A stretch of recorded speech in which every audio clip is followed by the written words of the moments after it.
As the sun melts into the horizon, we step aboard a beautiful boat, waiting beneath the glowing Eiffel Tower. The Seine shimmers in hues of gold and rose, carrying the city's reflections like liquid light. Around us, Paris begins to slow, the laughter of cafes fades softly. The bridges turn to silhouettes, and the skyline glows under the tender embrace of twilight. This is the magic hour, when the City of Lights truly comes alive. Join us on this sunset river cruise through the heart of Paris, where history drifts by on golden waters, romance lingers in every ripple, and the night awakens with timeless beauty.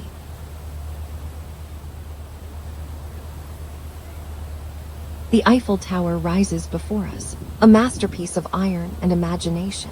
Its silhouette pierces the evening sky, catching the last golden rays of the Parisian sun. Few landmarks in the world carry such power. Few tell a story so deeply woven into the soul of a city.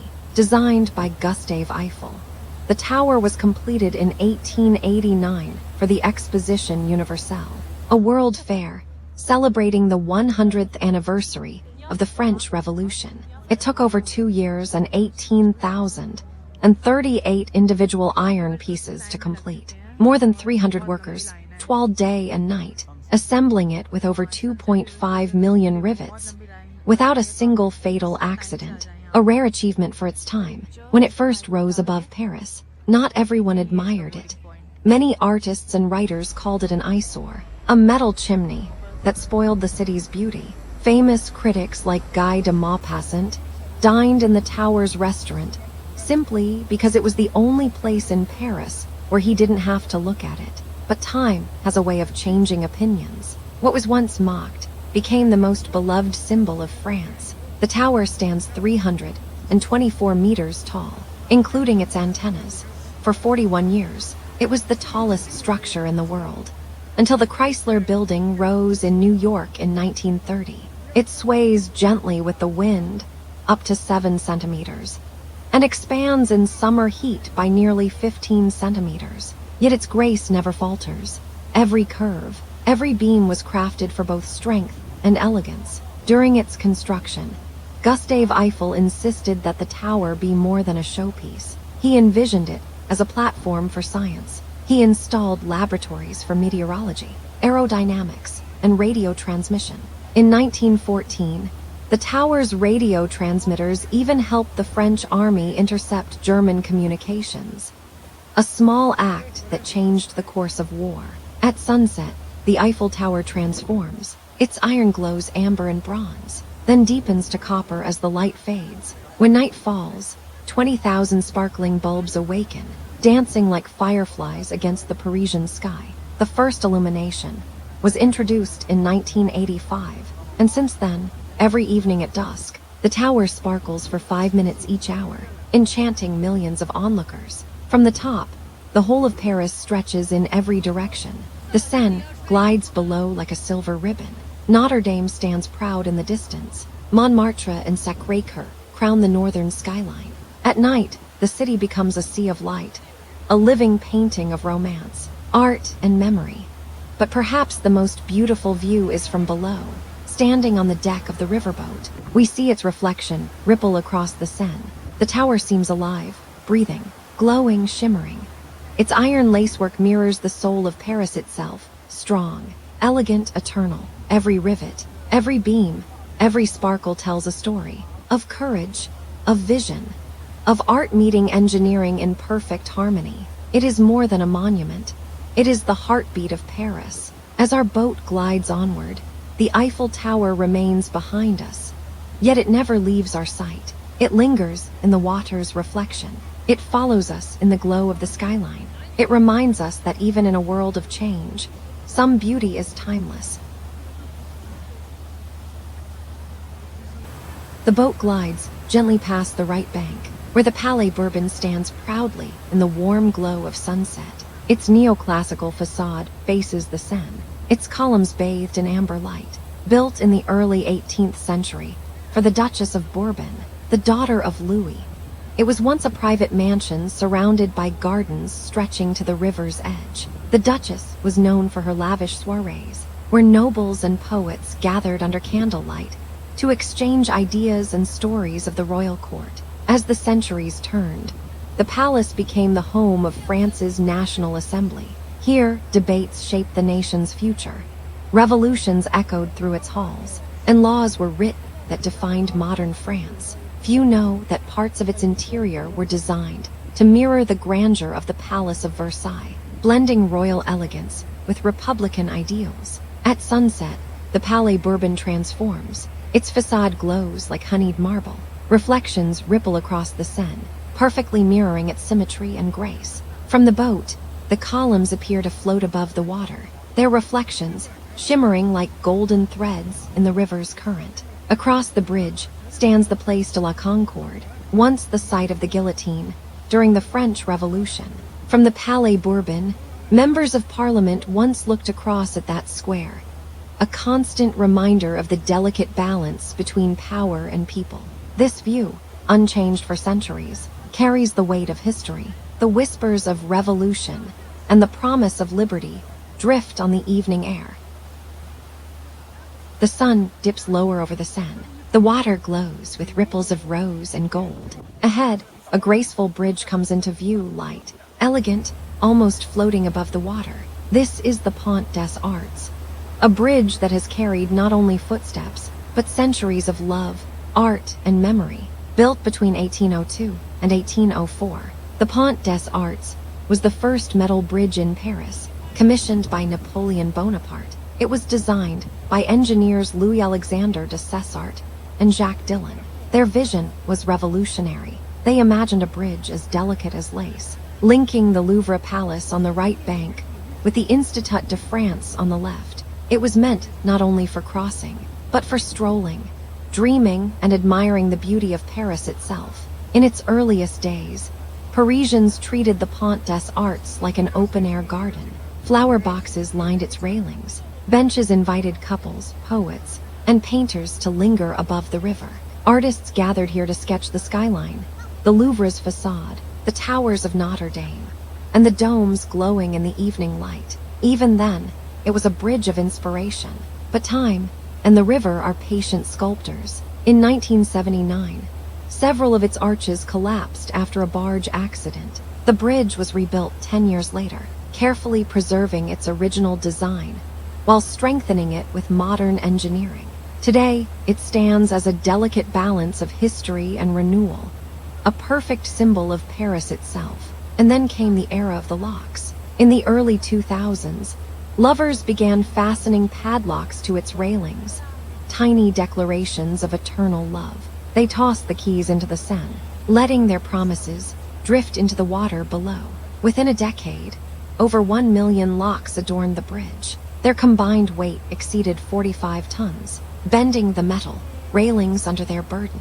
Eventually, for safety, the locks were removed. But even without them, the bridge remains a place of devotion, a silent witness to countless whispered vows and stolen glances. As the sun sets, the Pont des Arts becomes something ethereal. The iron railings cast long shadows across the river. The golden light brushes the Louvre's facade, and the reflection shimmers beneath the arches like liquid glass. Street musicians begin to play, the soft strum of a guitar, the distant hum of an accordion. The air carries the scent of warm bread, perfume, and the faint sweetness of blooming chestnut trees. Looking toward the Institut de France, its dome gleams softly under the fading sun. Inside, the Académie Française continues its centuries-old mission to preserve the French language. It is said that from this bridge, scholars once crossed to the Louvre to study, to paint, to dream. The Pont des Arts connected minds as much as it did hearts. At twilight, the bridge becomes a canvas for reflections. Every light, every star, every passing cloud dances upon the Seine. Couples stand hand in hand, cameras forgotten, simply watching Paris exhale. The river flows gently beneath them, carrying echoes of love letters, footsteps, and laughter. Some say that if you whisper a wish here, the river carries it to the heart of Paris, and someday, it finds its way back to you. As our boat glides under its graceful arches, the Pont des Arts glows above us, timeless, fragile, eternal. It is not just a bridge, it is a memory suspended over water. a meeting of souls between the past and the present, a reminder that in Paris, even iron and stone know how to love.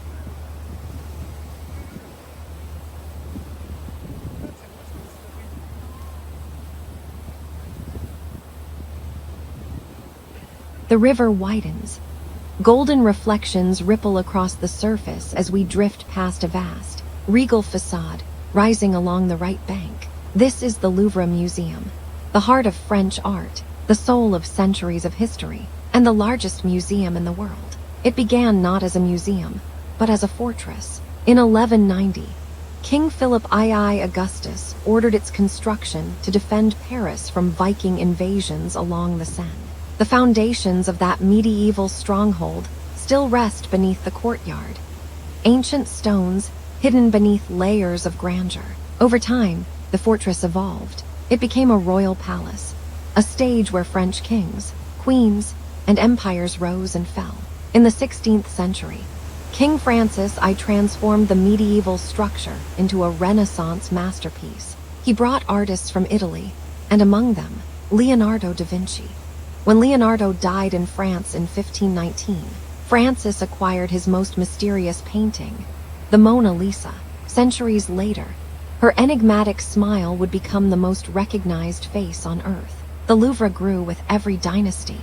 Catherine de' Medici added the Tuileries Palace and gardens. Louis XIV, the Sun King, filled the halls with art and light, before moving his court to Versailles. When he left, artists remained, painting and sculpting in the abandoned palace rooms. By the time of the French Revolution, the people of France declared that the nation's treasures should belong to all.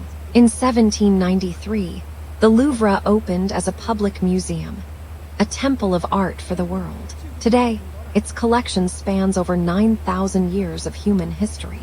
More than 35,000 works of art are displayed, from ancient Mesopotamian relics to the masterpieces of the Renaissance. The winged Victory of Samothrace greets visitors atop a marble staircase. The Venus de Milo stands in eternal grace, her beauty untouched by time. And the Mona Lisa, small yet magnetic, draws millions of visitors each year.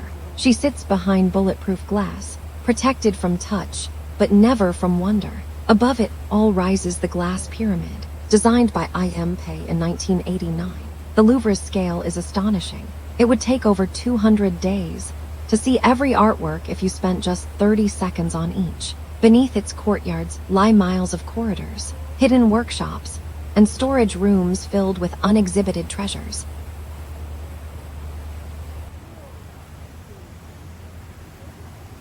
Isle de la Cité rises before us, the cradle of Paris itself. Notre Dame Cathedral towers above the river. Begun in 1163, under Bishop Maurice de Sully, its Gothic spires and flying buttresses were architectural marvels of the Middle Ages. The cathedral has witnessed coronations, revolutionary fervor, fires and restorations, standing as a sentinel over the city for nearly 9 centuries. Legends tell of hidden gargoyles that come alive in the moonlight, watching over the Seine and guarding the city. Pont Neuf glimmers as we approach, the oldest standing bridge in Paris. Construction began in 1578 under Henry III and finished in 1607 under Henry IV. It was the first bridge designed with sidewalks, offering safety to pedestrians, and became a bustling social space filled with street performers, merchants, and poets. In its early years, it hosted masked balls, markets, and political debates, the heart of public life on the river. The stone arches, worn smooth by centuries of water and footsteps, reflect in the Seine like silver ribbons. The conciergerie stands nearby, a former royal palace turned revolutionary prison. Marie Antoinette was imprisoned here before her execution. Her ghost whispered in countless legends throughout the centuries. The walls bear scars of history, from royal decrees to revolutionary fervor, each stone a silent witness to Paris transformations. We drift slowly, gliding beneath each bridge, passing arches engraved with names of engineers, architects, and artisans long forgotten by most. Every ripple on the river mirrors centuries of life. Medieval merchants, revolutionaries, artists, and lovers who walked these streets before us. The Seine is a living memory, a mirror of Paris' heart, reflecting the city's art, history, and romance in every shimmering wave. The sun continues its descent, the sky deepening to violet and indigo. Notre Dame stands silhouetted against the twilight, its spires like silent sentinels over the river. Pont Neuf's arches glow softly, and the Conciergeries towers cast long reflections on the water. We linger in this moment, letting the golden light fade into evening, letting the city whisper its stories into our hearts. Every bridge, every facade, every stone and reflection becomes part of our memory of Paris, a tapestry of time, beauty, and human endeavor. As night slowly falls, the first twinkling lights appear along the quays, reflecting in the Seine like scattered diamonds. The boat glides on, carrying us through centuries of history, legend, and romance. As the city transitions from sunset to night, timeless, magical, and eternal. Quays and bridges were engineered with care, some of the first in Paris to feature reinforced stone foundations to withstand the Seine's occasional floods. The fountains, like the Fontaine Saint-Louis, were among the first public fountains in Paris, providing water to residents who once relied on wells and aqueducts. Cobblestone streets whisper the stories of centuries. Aristocrats once promenaded along these quays, their carriages clattering softly over the stones. Hidden courtyards behind unassuming facades once hosted lavish soirees, intimate music recitals, and secret literary salons. Today, small shops, galleries, and cafes continue this legacy of culture, art, and quiet elegance. Across the river, the Marais district emerges, one of Paris' oldest and most historic neighborhoods. Built on former marshland, it became a hub for nobility during the Renaissance. The hotels particuliers, private mansions with grand courtyards, stand proudly, adorned with intricate stonework, wrought iron balconies, and carved reliefs. Hidden doorways and narrow passages tell the tales of merchants, nobles, and artists who shaped Paris over centuries. The Marais is also the historic heart of Paris' Jewish community. Synagogues, bakeries, and cultural centers stand alongside Renaissance architecture, a testament to resilience, tradition, and creativity. In the 17th and 18th centuries, Jewish families contributed significantly to the intellectual and economic life of the city, their history intertwined with the Marais' evolution. Pont Marie, spanning the Seine here, was built in 1635 by engineer Christophe Marie. It survived multiple floods that destroyed many riverside structures in Paris. Legends say that during its earliest years, boatmen would stop beneath its arches to sing or share stories, and that some arches were designed with secret chambers for storing goods and treasures. The Seine's water reflects the last rays of sunset, transforming the river into a molten ribbon of gold, pink, and violet. We glide past narrow alleys where history whispers in every corner. Cafes glow softly.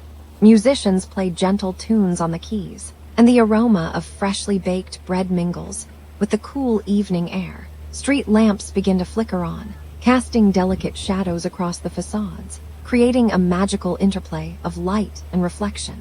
Along the Marais, remnants of medieval marketplaces remain, tucked into hidden courtyards and cobbled lanes. Artisans and merchants once traded silk, spices, and fine jewelry here, their legacies preserved in the architecture. The quiet elegance of the district at sunset invites reflection, letting the mind wander through centuries of Parisian life. The boat slows, drifting beneath Pont Saint-Louis, connecting Isles Saint-Louis to Isle de la Cité. Legends tell of lovers and poets meeting under its arches, inspired by the soft glow of the Seine at sunset. The reflections of lanterns, buildings, and passing boats shimmer across the water, like a painting in motion. We continue past the islands, catching glimpses of private gardens, hidden stairways, and elegant quays that few visitors notice. The city hums gently in the background, distant conversations, soft music, the quiet movement of life along the riverbanks. Every ripple, every shimmer of light on the water carries echoes of centuries, of festivals, parades, and quiet moments in history. As night approaches, the quays and bridges illuminate softly. Isle St. Louis glows with an intimate, warm light, while the Marais reflect centuries of culture, resilience, and art. The sky deepens to warm shades of amber and violet as we glide toward the right bank. The quays are alive with reflections of street lamps, the Seine rippling gently beneath the boat. Elegant mansions and palaces line the river, their facades glowing softly in the evening light. These quays once hosted bustling markets, aristocratic promenades, and the hum of Parisian life across centuries. Pont Royal comes into view, one of Paris' oldest bridges, completed in 1689 under Louis XIV. Its stone arches have borne the weight of horse-drawn carriages, pedestrians, and artists carrying canvases inspired by the Seine. Royal processions and public festivities once crossed this bridge, leaving echoes of grandeur along the water. During the French Revolution, it became a silent witness to the upheaval and transformation of Paris. Bridging both sides of history, we drift along Quai du Louvre, the heart of Paris' cultural and architectural heritage. Once a site of commerce and royal events, the quays were lined with warehouses, markets, and artisan workshops. Today, cafes, galleries, and small shops continue the tradition of culture and commerce, blending past and present. Small plaques mark historic flood levels and commemorate engineers, architects, and artisans whose work shaped the riverbanks. Place Dauphine appears ahead, a hidden gem of the right bank. Founded by Henry IV in 1607, this triangular square is flanked by elegant townhouses and adorned with cobblestones worn smooth by centuries of footsteps. Legends tell of secret literary salons held in its quiet courtyards, where writers, philosophers, and revolutionaries whispered ideas that would change France forever. Even today, the terraces and fountains invite quiet contemplation, offering a glimpse into Parisian life that spans centuries.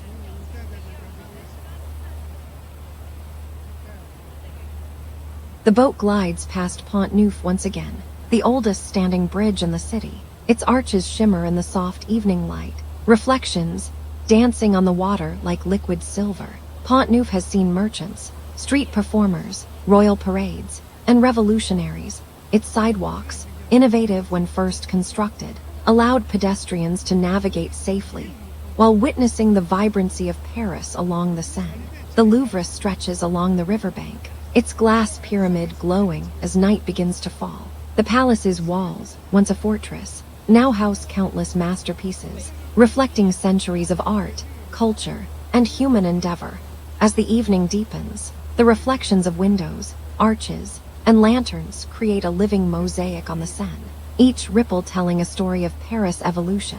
Street lamps flicker on across the quays, casting delicate golden light on facades and cobblestones. We pass quiet alleys and hidden courtyards, remnants of Paris' medieval past, where merchants, nobility, and artists once walked. The soft hum of evening conversations, distant music, and footsteps blends with the gentle lapping of water against the boat, creating a symphony of life along the river.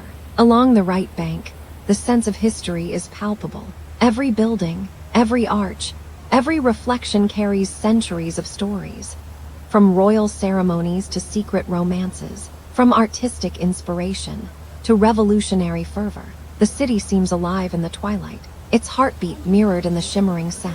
As night fully approaches, the quays and bridges glow with lanterns and streetlights, their reflections stretching long across the water.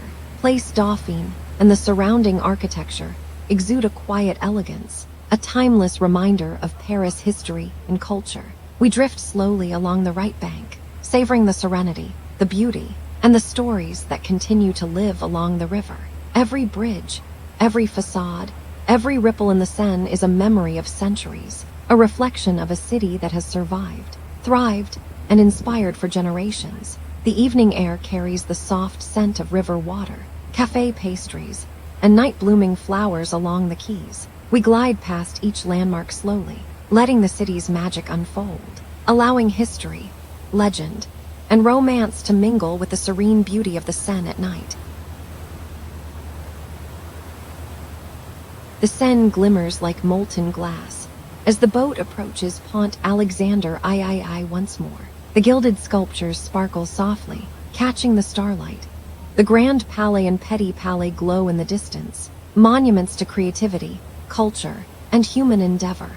The air carries the scent of evening, river water, coffee, pastries, night-blooming flowers, mingling with the soft music of distant street performers. We glide beneath bridges, past hidden corners, and secret gardens illuminated by lanterns. Each reflection, each shimmer on the water, holds a story of art, revolution, love, and life.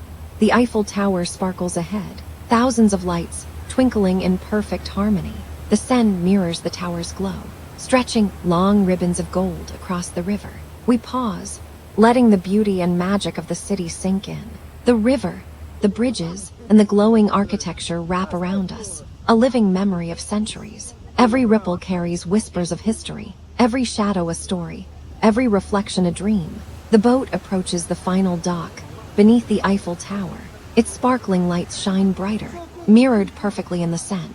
The city exhales softly, its heart reflected in the water, carrying memories, dreams, and the essence of Paris onward. We step off the boat, hearts full, spirits lifted, carrying the magic of the city into our own lives. The Seine flows endlessly, shimmering with reflections, legends, and memories.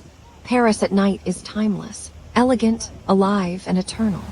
Even as we leave the river behind, the city whispers softly of art, love, history, and life. The lights of the Eiffel Tower twinkle once more, and the memory of this sunset cruise remains, luminous, infinite, and unforgettable. The night embraces the city. The Seine flows steadily, and Paris continues its story.